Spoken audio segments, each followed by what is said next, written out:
a virtual job interview, should you look directly at your camera or should you look at the person interviewing you on your screen?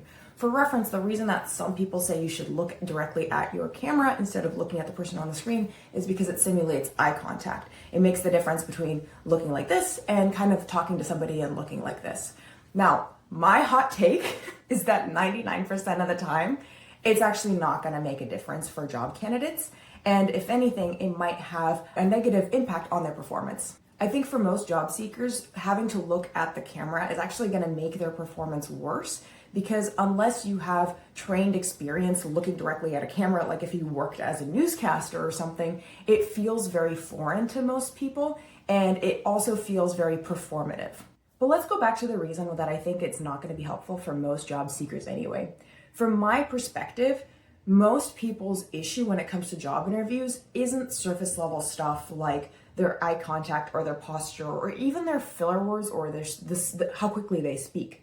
Most people, when if they struggle converting interviews to job offers, are struggling with deeper issues, like the ability to tell a compelling story in a powerful, concise way that resonates with the hiring team and what they're looking for, and does that better than the top 1% of the other people that they're interviewing for. That's what most people are struggling with. They're struggling with the content of what they're talking about and the overall impression that they're giving.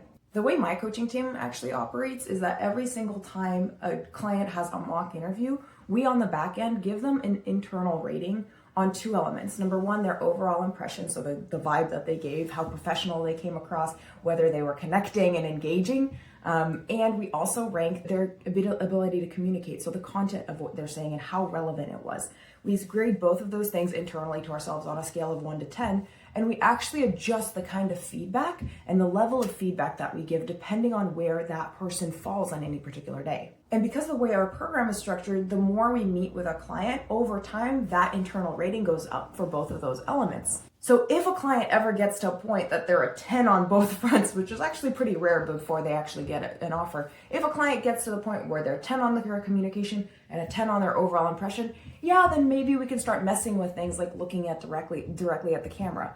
But I've really found that for most people, this piece of advice is not going to move the needle compared to the things that are actually pertinent. But that's just what I've seen from experience working with folks. I'd love to hear your thoughts in the comments.